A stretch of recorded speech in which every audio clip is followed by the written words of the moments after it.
Christmas is a time for joy, family, and celebration. But beneath the twinkling lights and cheerful carols lurk tales of the unexplained. Tonight, we'll explore 4 chilling ghost stories that prove the holiday season isn't just for festive cheer. It's also a time when the spirits come out to play. Welcome to the Dark Lore Society. It was Christmas Eve, 1972, when the Wilson family settled into their new home in a quaint New England town. The colonial house, decorated with evergreen garlands and candles in the windows, seemed perfect for the holidays. As the family sat around the fireplace sipping hot cocoa, they heard the soft, melodic sound of carolers outside. Expecting to see neighbors spreading holiday cheer, Mr. Wilson opened the door, only to find the streets silent and empty. The singing continued, growing louder, but there was no one in sight. Confused and slightly unnerved, the family retreated indoors, locking the door behind them, but the caroling didn't stop. The following day, the Wilsons learned the haunting truth. A century earlier, a local church choir had perished in the tragic fire while singing carols at the Christmas Eve service. Every year since then, neighbors have claimed to hear the ghostly choir serenading homes in the area. The Wilsons never heard the carolers again, but they also never spent another Christmas in that house.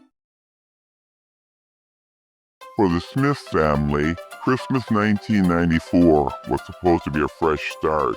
They had moved into a new home earlier that year and were excited to celebrate the holidays. But as the season progressed, small, strange occurrences began to disrupt their festive preparations. At first, they dismissed the incidents as accidents, a draft moving the rocking chair or an unbalanced ornament falling off the tree. But when the strange events escalated, it became clear they were dealing with something far more sinister. Late one night, young Emily woke up to find her presents unwrapped and the wrapping paper scattered across the living room floor.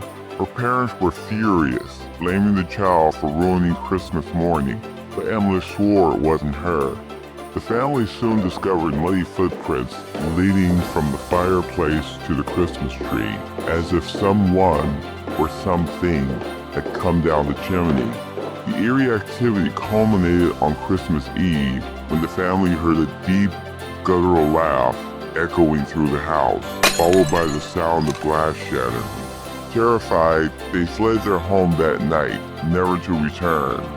The house has since stood abandoned, rumored to be haunted by a mischievous poltergeist that awakens every Christmas. In 1936, the Green family of London was known for their extravagant Christmas dinners, inviting friends and relatives to celebrate in their opulent mansion. That year was no different, until a chilling event turned their joyous evening into a tale of terror. As the family enjoyed their meal, young Lily tugged at her mother's sleeve and pointed to a pale woman sitting at the far end of the table. She wore a black dress with lace sleeves, her eyes hollow and her expression distant. Confused, Lily's mother asked her husband who the woman was, but he didn't see anyone. The family tried to reassure Lily, insisting she must be imagining things. But moments later, the woman stood and spoke, her voice low and mournful. "I am merely passing through," she said, before fading into the shadows. The room fell silent, the once cheerful atmosphere now heavy with dread. Later, the family learned their home had once belonged to a widow who lost her children in a tragic fire. Heartbroken, she hosted imaginary Christmas dinners every year, setting places for her lost family. Has she returned to join the Greens' celebration, or was she warning them not to forget the pain hidden behind the season's joy? Kevin was 8 years old when his family moved into an old farmhouse in the Midwest. Exploring the attic, he discovered a tattered stocking tucked away in a dusty box of decorations. Excited, he decided to hang it by the fireplace that Christmas Eve, hoping it would bring him extra presents from Santa.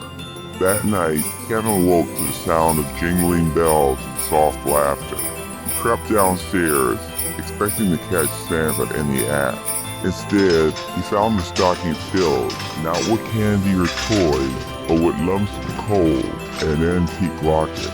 The locket contained a photograph of a somber woman Kevin didn't recognize. When he showed it to his parents, their faces went pale. The woman was the farmhouse's previous owner, who had died in a fire during a Christmas storm decades earlier.